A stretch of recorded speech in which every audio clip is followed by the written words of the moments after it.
नमस्कार मेरे प्यारे बच्चों, एक बार फिर से आप सभी का स्वागत है आपके अपने YouTube channel the PCM vision में। आज के इस लाइव सेशन में हम लोग क्लास 12 ज्योग्राफी के टर्म 1 के सिलेबस पर आधारित एमसीक्यू टेस्ट को देखेंगे बच्चों। और ये ज्योग्राफी का आपका टेस्ट नंबर 2 है। इससे पहले भी आपका ज्योग्राफी का एक और टेस्ट हुआ था।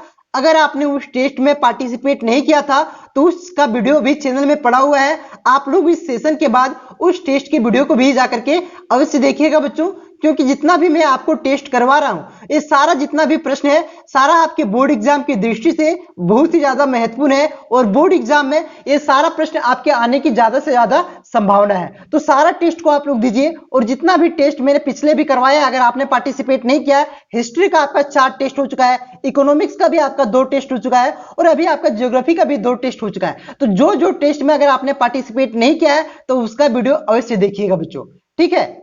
चलिए, आवाज सही जा रहा है? आप लोग कमेंट करेंगे बच्चों। चलिए, बहुत अच्छा, सही आ रहा है। देखिए, अभी मेरा कुछ दिन से तबीयत खराब चल रहा है और अभी 2 दिन काफी खराब हो गया था। इस वजह से आप सभी को लाइव क्लास नहीं दे पा रहा था। इसकी वजह से मैं दिल से माफी मांगता हूं बच्चों। देखिए, तबीयत अच्छा रहेगा तभी आगे पढ़ा पाऊंगा, तबीयत अच्छा नहीं रहेगा तो आगे मैं पढ़ा नहीं पाऊंगा, ठीक है ना। तो आप लोग क्या कीजिए, जब मैं टेस्ट नहीं लूंगा आपको पहले बता दूंगा 10-15 मिनट पहले कि आज मैं लाइव टेस्ट नहीं ले पाऊंगा, ठीक है। तो आप लोग उस टाइम पे क्या कीजिएगा, टाइम पास नहीं करना। आपको क्या करना है, जो मैंने आपको पहले पढ़ा है उसे देखिए। तो आप लोग शर्मा गीस देखिए, वर्मा गीस देखिए, तो आप लोग आपकी एनसीईआरटी या तो अपना नोट से पढ़ाई कीजिए, ठीक है ना। टाइम पास नहीं करना है, ठीक है। टेस्ट होगा तो मैं आपको 2 घंटा पहले बता दूंगा कि भाई आज आपका 7:30 बजे 8 बजे टेस्ट होने वाला है, ठीक है ना। तो ज्यादा परेशान होने वाली बात नहीं है। जो आपने पहले पढ़ा है, आपका नोट से शर्मा गेस है, वर्मा गेस है, मॉडल पेपर का रिवीजन आप लोग ज्यादा से ज्यादा करेंगे, टाइम पास नहीं करना है, ठीक है। देखिए, हिंदी और English, Hindi elective Hindi core, English elective English core, इसका टेस्ट मैं नहीं करवा पाऊंगा क्योंकि मेरा भी एग्जाम आ चुका है, ठीक है जी। विनोबा भावे का वेबसाइट में नोटिस आ चुका है, मेरा भी एग्जाम आ चुका है बच्चों। उसका भी फॉर्म फिलअप स्टार्ट हो जाएगा कुछ दिनों में, तो मुझे भी पढ़ना पड़ता है, ठीक है। तो चलिए स्टार्ट किया जाए आज के प्रश्नों को। तो चलिए आज के प्रश्नों को स्टार्ट करते हैं। तो आप लोग यहां पे देख सकते हैं बच्चों, आप सभी का पहला प्रश्न है, मानव भूगोल मानव समाजों और धारातालों के बीच के संबंधों को संश्लेषित अध्ययन है। यह परिभाषा किस विद्वान के द्वारा दिया गया था? पहला ऑप्शन है हम्बोल्ट के द्वारा, दूसरा ऑप्शन है रेटजेल के द्वारा, तीसरा ऑप्शन है एलन सैंपल के द्वारा और चौथा ऑप्शन है विडाल डी ब्लास के द्वारा। आप लोग कमेंट करेंगे इसका राइट आंसर क्या होगा। मानव भूगोल मानव समाजों और धारातालों के बीच के संबंधों का संश्लेषित अध्ययन है। यह परिभाषा किसके द्वारा दिया गया था? आप लोग कमेंट करेंगे। चलिए, बहुत ही अच्छा जवाब आ रहा है, बहुत अच्छा जवाब आ रहा है। इसका राइट आंसर क्या हो जाएगा बच्चों? इसका राइट आंसर हो जाएगा रेट जेल। क्या हो जाएगा इसका राइट आंसर? रेट जेल ने ही कहा था कि मानव भूगोल मानव समाजों और धाराताल के बीच के संबंधों का संश्लेषित अध्ययन है। और आपका एलन सैंपल ने क्या कहा था? एलन सैंपल ने कहा था मानव भूगोल अस्थिर पृथ्वी और क्रियाशील मानव के बीच के परिवर्तनशील संबंधों का अध्ययन है। किसने कहा था? एलन सैंपल ने कहा था। तो किसने क्या कहा था? आपका मैंने शर्मा गेस करवाया हुआ है, ठीक ना। वहां पे मैंने सारा बताया हुआ है कि किसने क्या परिभाषा दिया है, किसे जनक कहा जाता है, मानव भूगोल का जनक किसे कहा जाता है, सारा मैंने बताया हुआ है। चैनल में वीडियो पड़ा हुआ है, शायद प्ले लिस्ट नहीं बना हुआ है, ठीक है ना। तो आप लोग उसको खोजिएगा, थोड़ा आप खोजिए, दिसंबर का नवंबर में ही वीडियो होगा, ठीक है ना, उससे आप लोग जरूर करिएगा। चलिए, बहुत ही अच्छा जवाब आ रहा था आप सभी का। उसके बाद दूसरे प्रश्न की ओर हम लोग आते हैं। दूसरा प्रश्न है आपका बच्चों, नव निश्चयवाद की संकल्पना किनके द्वारा प्रस्तुत की गई है? पहला ऑप्शन ग्रिफिथ टेलर के द्वारा, दूसरा ऑप्शन है विडाल डी ब्लास के द्वारा, तीसरा ऑप्शन है हम्बोल्ट के द्वारा, चौथा ऑप्शन है जीन बूंज के द्वारा। कमेंट करेंगे इसका राइट आंसर क्या होगा। चलिए, बहुत ही अच्छा जवाब आ रहा है। क्या इसका राइट आंसर हो जाएगा? Griffith Taylor. ग्रिफिथ टेलर ने ही कहा था कि नव निश्चयवाद की संकल्पना किसके द्वारा प्रस्तुत किया गया था? ग्रिफिथ टेलर के द्वारा ही। आज भी थोड़ा तबीयत खराब है बच्चों, इस वजह से आवाज उस तरह से नहीं आ रही, ठीक है ना। चलिए तीसरा प्रश्न करते हैं। बहुत अच्छा जवाब आ रहा था। जनसंख्या की दृष्टि से विश्व का दूसरा सबसे बड़ा देश कौन है? पहला नंबर में तो आपको चीन आता है, ये मैंने आपको बता दिया था, ठीक है ना। दूसरा नंबर में कौन आता है आप लोग कमेंट करेंगे। और जो नहीं बता पाया तो समझो उसका दयनीय स्थिति बहुत ही खराब है बच्चों। बहुत ही आसान प्रश्न है और ये आपके बोर्ड एग्जाम में आने की बहुत ही ज्यादा संभावना है। VVI प्रश्न है, ठीक है ना। चलिए बहुत ही अच्छा जवाब आ रहा है। इसका राइट आंसर क्या हो जाएगा? हमारा भारत। भारत की जनसंख्या कितनी है वर्तमान में? 140 करोड़ हो जाएगी, लेकिन 2011 की जनगणना के अनुसार आपका क्वेश्चन आएगा तो 140 नहीं मारिएगा, ठीक है ना, 125 आएगा। वहां पे लिखा रहेगा कि 2011 की जनगणना के अनुसार भारत की जनसंख्या कितनी है। तो कितनी है बच्चों? 121 करोड़। वहां पे 121 करोड़ शायद इसी तरह लिखा रहेगा, 121 करोड़, ठीक है ना, 121 करोड़ ये ऐसा है, ठीक है। ब्राजील, चीन आपका एक नंबर में आता है जनसंख्या की दृष्टि से, और क्षेत्रफल की दृष्टि से पहला नंबर में कौन आता है बच्चों? आपका आता है रूस। क्षेत्रफल की दृष्टि भारत कितना नंबर में आता है? भारत 7वां नंबर में आता है, ठीक है ना। उसके बाद देखिए चौथा ऑप्शन, ये प्रश्न है, निम्नलिखित में से कौन एक प्रतिकर्ष कारक नहीं है? किसका प्रतिकर्ष कारक पूछ रहा है? प्रवास का। किसका पूछ रहा है? प्रवास का प्रतिकर्ष कारक नहीं है, यानी कि क्या पूछ रहा है यहां पे? नेगेटिव कारक नहीं है, यानी कि पॉजिटिव कारक कौन है? चलिए इसका आंसर करिए आप लोग। प्रतिकर्ष कारक नहीं है मतलब अपकर्ष कारक है। सो आपसे पूछा जा रहा है तो इनमें से कौन सा अपकर्ष कारक है? कमेंट करेंगे आप लोग, कमेंट करेंगे। इसका राइट आंसर क्या होगा? पहला ऑप्शन है जलवायु, दूसरा ऑप्शन चिकित्सा, तीसरा ऑप्शन है बेरोजगारी और चौथा ऑप्शन है शैक्षणिक सुविधाएं। चलिए बहुत ही अच्छा आंसर आ रहा है। इसका राइट आंसर क्या हो जाएगा बच्चों? शैक्षणिक सुविधाएं इसका राइट आंसर हो जाएगा, ठीक है ना। अगर आपसे पूछा जाए प्रतिकर्ष कारक कौन कौन सा है? जलवायु आपका क्या है? प्रतिकर्ष कारक है। चिकित्सा क्या है? प्रतिकर्ष कारक है, ठीक है ना। बेरोजगारी क्या है? प्रतिकर्ष कारक है। और इस शैक्षणिक सुविधाएं क्या है? अपकर्ष कारक है, ठीक है ना, प्रतिकर्ष कारक नहीं है। क्लियर है आप लोग? उसके बाद देखिए बच्चों पांचवा प्रश्न है आपका, निम्नलिखित में से किस वायु वर्ग के लोग कार्यशील जनसंख्या को कहते हैं?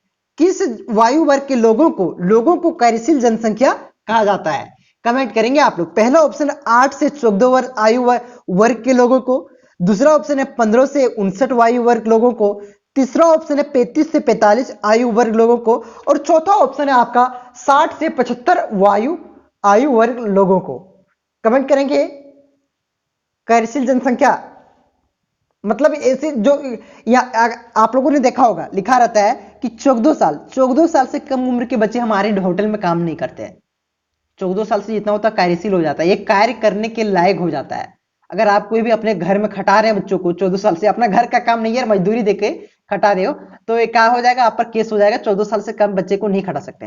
और आप लोगों ने देखा होगा कि 60 साल जैसे ही किसी का होता है वो रिटायर कर जाता है, और 14 साल से पहले ही आपका काम करने नहीं दिया जाता है, ठीक है ना। तो इसका राइट आंसर क्या हो जाएगा? 15 से लेकर के क्या हो जाएगा?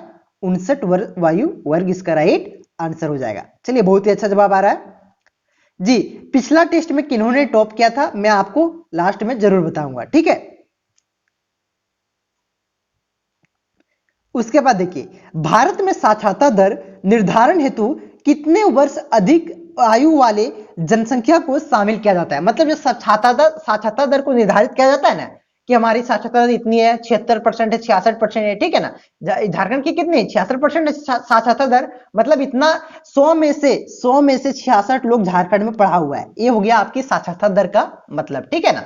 तो साक्षरता दर में कितने, कम से कम कितने वर्ग के बच्चों, आयु के बच्चों को शामिल किया जाता है? कम से कम कितने वर्ष के आयु के बच्चों को शामिल किया जाता है, और कितने अधिक मतलब सब कम से कम 5 साल के आयु के बच्चों को शामिल किया जाता है, 6 साल के आयु के बच्चों को शामिल किया जाता है? कमेंट करेंगे। चलिए बहुत ही अच्छा जवाब आ रहा है 7 साल। किसको किसको शामिल किया जाता है? 7 साल अगर आपका हो गया है तो आप पढ़े लिखे हैं या नहीं है, आपको साक्षरता दर में आपको शामिल किया जाएगा कि हाँ ये बच्चे पढ़े हुए हैं, ठीक है ना। ठीक है चलिए उसके बाद है देखिए मानव विकास की अवधारणा किस अर्थशास्त्री द्वारा प्रस्तुत किया गया था? पहला ऑप्शन है डॉक्टर मनमोहन सिंह, दूसरा ऑप्शन है एस रंगराजन, तीसरा ऑप्शन है के कस्तूरी रंजन, चौथा ऑप्शन है डॉक्टर महबूब उल हक। कमेंट करेंगे कि मानव विकास की अवधारणा किस अर्थशास्त्री द्वारा प्रस्तुत किया गया था?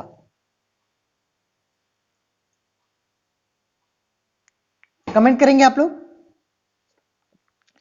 चलिए बहुत ही अच्छा जवाब आ रहा है डॉक्टर महबूब उल हक। देखिए भाई कुछ बच्चों का गलत जवाब आ रहा है, ठीक है ना।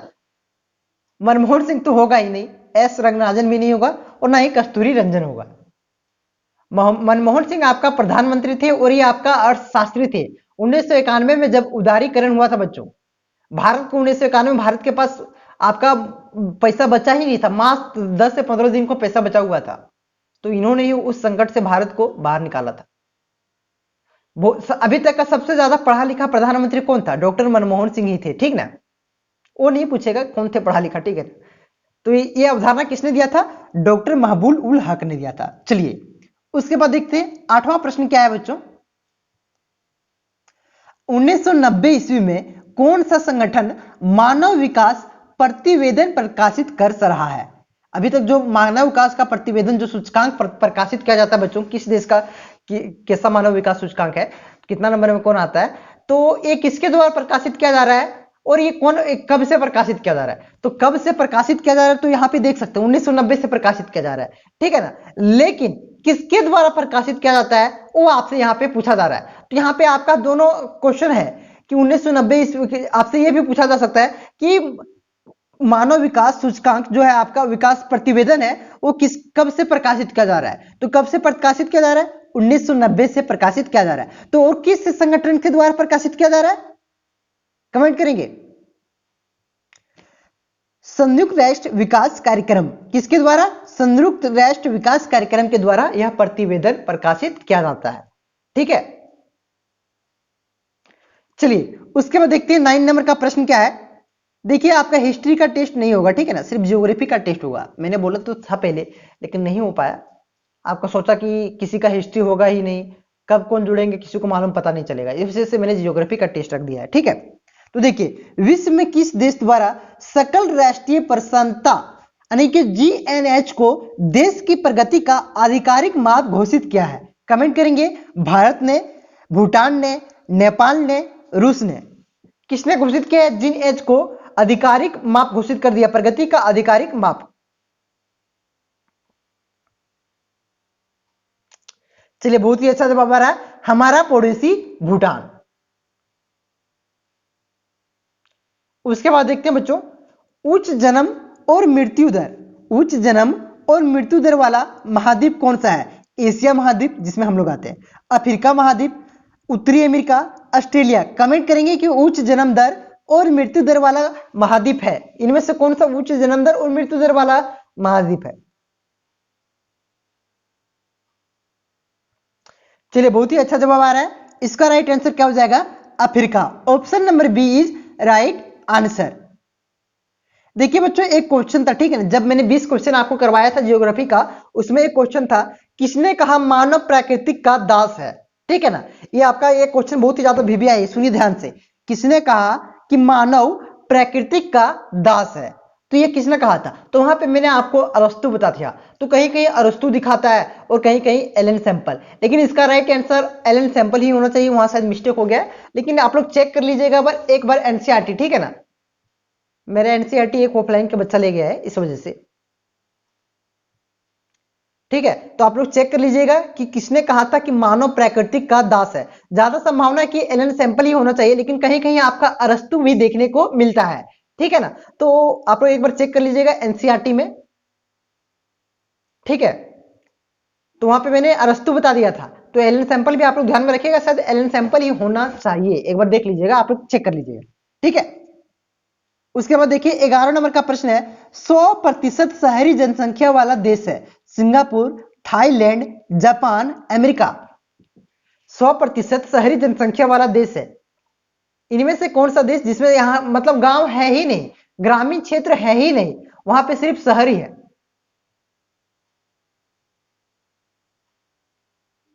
चलिए बहुत ही अच्छा जवाब आ रहा है, सिंगापुर इसका राइट आंसर हो जाएगा, ठीक है। उसके बाद नेक्स्ट प्रश्न है बच्चों जनांकीय संक्रमण का विचार किसने प्रस्तुत किया था? VBI क्वेश्चन है, ये आ सकता है, ठीक है ना।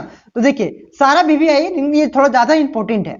जनांकीय संक्रमण का विचार किसने दिया था? मार्शल ने, अमर्त्य सेन ने, नोएस्टिन ने, और इनमें से कोई नहीं। कमेंट करेंगे कि जनांकीय संक्रमण का विचार किसने दिया था?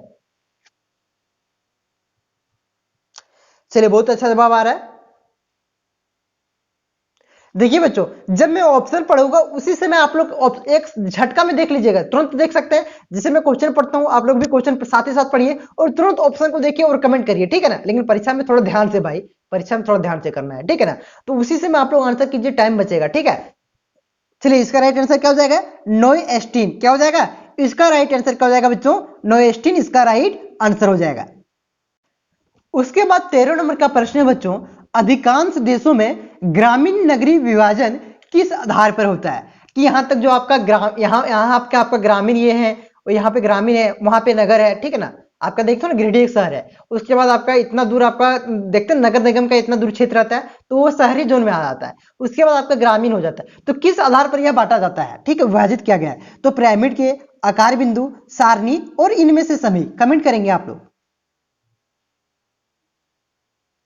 चलिए, बहुत अच्छा जवाब, इनमें से सभी। देखिए एग्जाम में कहा आपको दिख जाए कि इस ऑप्शन में आपको रह सकता था ये और बी दोनों, ठीक है ना। ठीक, ये और बी दोनों, मतलब इस प्रकार का ऑप्शन दिख जाए तो उसी को मारिएगा। आज तो ऑप्शन दिख जाए कि इनमें से सभी, तो 90% केस में आंसर होता है इनमें से सभी। 10% अगर नसीब खराब रहा तभी हो सकता है, ठीक है ना। तो इनमें से सभी ज्यादा से ज्यादा होता है, और ये प्लस बी जो आपका रहता है वो भी ज्यादा से ज्यादा होता है, ठीक है ना। तो आप लोग उसी ही ज्यादा आंसर कीजिएगा, नहीं जानते फिर भी करिएगा। उसके बाद देखिए, नाइजीरिया का आयु लिंग पिरामिड की आकृति करती है, ठीक है ना। यहाँ करती करती का आकृति है, तो देखिए त्रिभुजाकार, वर्गाकार है, वृत्ताकार है, अष्ट आकार है। अष्ट आकार का मतलब को 8 भुजा, ठीक है ना। अगर इस तरह रहता है तो क्या कहते हैं? 4 भुजा कहते हैं। तो 1 भुजा, 2 भुजा, 3 भुजा, 4 भुजा, 5 भुजा, 6 भुजा, 7, 8 को भुजा होता है, मतलब 8 भुजा बनाइएगा, ठीक है ना। ये होता है अष्टाकार। इसका राइट आंसर क्या होगा? कमेंट करेंगे। इस अष्टाकार इसका राइट आंसर नहीं होगा यार। चलिए, बहुत ही अच्छा जवाब आ रहा है, त्रिभुजाकार इसका राइट आंसर हो जाएगा, ठीक है ना, इस प्रकार से। उसके बाद देखिए 15 नंबर का आपका प्रश्न है, निम्नलिखित में से कौन सा देश उस मानव विकास वाला है? देखिए, मानव विकास का मतलब क्या हुआ? वहां की स्वास्थ्य कंडीशन कैसा है, वहां पे रोजगार कैसा है, वहां की शिक्षा कैसा है, वहां की रहन सहन कैसा है, ये आपके वहां पे यही हो गया आपका मानव विकास, ठीक है ना। मतलब वहां पे मानव का विकास किस प्रकार से हो रहा है। मान के चलते वहां की रोजगार बहुत ज्यादा है, ठीक है, और किसी देश का स्वास्थ्य खराब है, स्वास्थ्य स्थिति खराब है, वहां ज्यादा से ज्यादा लोग बीमार पड़ रहे हैं, तो क्या कहेंगे? वहां का मानव विकास अच्छा है? नहीं है बच्चों, वहां पे शिक्षा है ही नहीं, तो मानव विकास अच्छा नहीं कहा जाएगा, ठीक है ना। तो किस देश का इन मानव विकास सबसे अच्छा है? चलिए, दक्षिण अफ्रीका, भारत, नॉर्वे, चीन। कमेंट करेंगे। बहुत सारे बच्चे पहले ही कमेंट कर देते हैं। बहुत अच्छा बच्चों, बहुत अच्छा। इसका राइट आंसर क्या हो जाएगा? नॉर्वे, ठीक है ना। उसके बाद देखिए 16 नंबर का प्रश्न है, निम्नलिखित में से कौन सी रोपण फसल नहीं है? कमेंट करेंगे, इनमें से कौन रोपण फसल नहीं है। चलिए, बहुत अच्छा जवाब, गेहूं में एक रोपण फसल नहीं है प्यारे बच्चों। कॉफी, गन्ना, रबर, ये सब क्या है आपका? रोपण फसल, यानी कि बागवानी कृषि, ठीक है ना। ये तीनों आपका रोपण फसल और बागवानी कृषि है, ठीक है। गेहूं आपका रोपण फसल नहीं है, इसका right answer option number C हो जाएगा। 17 नंबर का प्रश्न बच्चों, विश्व में तांबे का सर्वाधिक उत्पादन किस देश में होता है? चिली में होता है, अर्जेंटीना में होता है, ब्राजील में होता है, तो इनमें से कोई नहीं इसका राइट आंसर होगा। बताइए क्या होगा इसका राइट आंसर? चलिए, बहुत ही अच्छा, बहुत ही अच्छा। कुछ बच्चों का गलत हो जा रहा है, तो बच्चों जिसका गलत हो रहा है उसको थोड़ा ज्यादा मेहनत करने की जरूरत है, ठीक है ना। इसका राइट आंसर क्या हो जाएगा? चिल्ली इसका राइट आंसर हो जाएगा, ठीक है। चिल्ली आपका जो है देश, वहां पे सबसे ज्यादा तांबे का उत्पादन किया जाता है। और आपसे पूछा जाए कि भारत में तांबे का उत्पादन सबसे ज्यादा कहां पे होता है, तो कहां पे होता है? झारखंड में, अपना झारखंड में होता है। कहां पे? पश्चिमी सिंहभूम तरफ, पूर्वी सिंहभूम तरफ, ठीक है ना। चलिए, बहुत अच्छा जवाब आ रहा था। उसके बाद देखिए 18 नंबर का प्रश्न है, इनमें से कौन यहां पे बगाती लिखा गया, बगवानी होगा, ठीक ना, बगवानी, बगवानी, ठीक है। बगवानी कृषि नहीं है, ठीक है। तो यहाँ पे 3 ऑप्शन आपका बगवानी कृषि का दिया हुआ है, एक ऑप्शन बगवानी कृषि का नहीं दिया हुआ है। तो आपसे पूछा जा रहा है कि इनमें से कौन बगवानी कृषि का एग्जाम्पल नहीं है, मतलब बगवानी कृषि नहीं है। चलिए, कमेंट करेंगे। कुछ देर पहले बताइए हुए भी, एक गन्ना आपका बागवानी कृषि नहीं, कृषि भैया, चाय भी आपका बागवानी कृषि, रबड़ भी बागवानी कृषि है। तो जो बच्चे मक्का को डी ऑप्शन बता रहे थे राइट आंसर मक्का को, उसका राइट आंसर है बच्चों, वो सही जवाब दे रही थी। ठीक है, तो इसका राइट आंसर क्या हो जाएगा? ऑप्शन नंबर डी इसका राइट आंसर हो जाएगा। उसके बाद देखिए 19 नंबर का प्रश्न है, सर्वोत्तम किस्म का कोयला है एंथ्रेसाइट, बिटुमिनस, लिग्नाइट और पीट। इनमें से कौन सर्वोच्च, इनमें से क्या सभी का सर्वोच्च दिया हुआ है ऑप्शन में? चलिए सर्वोत्तम इसका मतलब सबसे उच्च कोटि वाला, सबसे बढ़िया माल कौन सा कोयला है बताओ? बहुत अच्छा जवाब, एंथ्रेसाइट। क्या हो जाएगा? एंथ्रेसाइट। देखिए पहले बच्चों ऑप्शन भी मैंने उसी प्रकार से सजाया। एंथ्रेसाइट के बाद आता है बिटुमिनस। आपका कोयला के प्रकारों का शायद सब्जेक्टिव में था भी एक लिखने का, ठीक है ना, कोयला संरक्षण किस प्रकार से कर सकते हो उसके बारे में लिखना था, कोयला वितरण के बारे में भी लिखना है। तो देखिए प्रश्न कहां से आ रहा है, आप लोग पकड़िए ज्यादा से ज्यादा मॉडल पेपर से, ठीक है, और वो प्रश्न को ज्यादा से ज्यादा प्रैक्टिस कीजिए। तो यहाँ पे आप लोग देख सकते हैं एंथ्रेसाइट इसका राइट आंसर हो जाएगा। और एंथ्रेसाइट सबसे ज्यादा, इसमें कितना परसेंट कोक पाया जाता है? लगभग 90%, 85 से 90, ठीक है ना, 90% से ज्यादा ही, 85-90 के आसपास इसमें कोक पाया जाता है और उच्च किस्म का यह कोयला है बच्चों। उसके बाद आता है बिटुमिनस, फिर बिटुमिनस के बाद आता है लिग्नाइट, उसके बाद आता है पीट। चलिए आपका आखिरी प्रश्न है आज का, आप लोग कमेंट करेंगे इसका राइट आंसर क्या होगा। निम्नलिखित में से कौन सा खनिज भूरा हीरा के नाम से जाना जाता है? निम्नलिखित में से कौन सा खनिज भूरा हीरा के नाम से जाना जाता है? कमेंट करेंगे। मैग्नीज, अभ्रक, लोएस्क और टीन। चलिए बहुत ही अच्छा जवाब, बहुत ही अच्छा जवाब।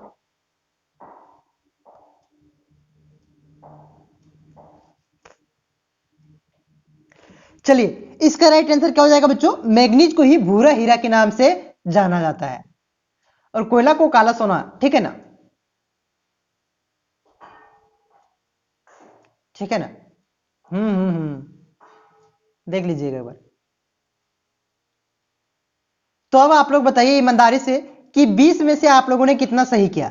18 सही किया कि 19 सही किया कि 17 सही किया कि 15, 14, जितना भी सही किया आप लोग एक बार कमेंट करेंगे। देखिए टेस्ट होगा उसके 2 घंटा पहले मैं आपको बता दूंगा कि आपका टेस्ट होगा, ठीक है ना। अगर सुबह में टेस्ट हुआ तो 11 बजे ही होगा। हिंदी इंग्लिश आप लोग स्वयं करो, हिंदी इंग्लिश नहीं करवा पाएंगे, थोड़ा प्रॉब्लम है मेरे साथ में, मेरा भी प्रॉब्लम समझो। और जिस दिन मैं टेस्ट नहीं करवा पा रहा हूं आप लोग अपने से रिवीजन कीजिए, ठीक है। सभी का प्रॉब्लम हो सकता है, मेरा भी प्रॉब्लम था इस वजह से। चलिए बहुत बहुत, चलिए पिछला टेस्ट में किन्होंने टॉप किया था मैं उसका नाम बता देता हूं। मोनिका कुमारी, मोनिका कुमारी ने कमेंट किया था कि सर मेरा 20 में से 20 मार्क्स आया है। और ये देखिए अब 20 में से 20 मार्क्स आया है, उन्होंने कमेंट किया था, ईमानदारी से किया था कि कैसा किया था आप वही जाने। तो आप लोग ईमानदारी से कमेंट कीजिएगा। ईमानदारी से अगर उन्होंने कमेंट किया था कि 20 में से 20 आया था तो पिछला बार भी उसका, और भी पहले आपका मैंने एक सेट स्टार्ट किया था ज्योग्राफी का, ठीक है ना, 20-20 क्वेश्चन पहले भी आपका जब टर्म 1 होने वाला था उसी समय, उस समय भी उसका अच्छा नंबर आ रहा था, ठीक है। तो इस आपका इसमें भी आपका जो पहले टेस्ट नंबर 1 में 20 में से 20 लाया है तो उसमें कोई बड़ी बात नहीं है, मतलब कोई शक वाली बात नहीं है कि 20 में 20 नहीं ला सकती है। बहुत ही आसान प्रश्न था 20 में 20 जो लाइए। तो देखिए आप लोग भी मेहनत कीजिए, आपका भी 20 में 20 आ सकता है। और जितना भी प्रश्न मैं करवा रहा हूँ बहुत ही ज्यादा इंपॉर्टेंट है बच्चों, सारा टेस्ट में आप लोग अवश्य जुड़िए, ठीक है ना। तो चलिए मिलते हैं नेक्स्ट वीडियो में, तब तक के लिए धन्यवाद।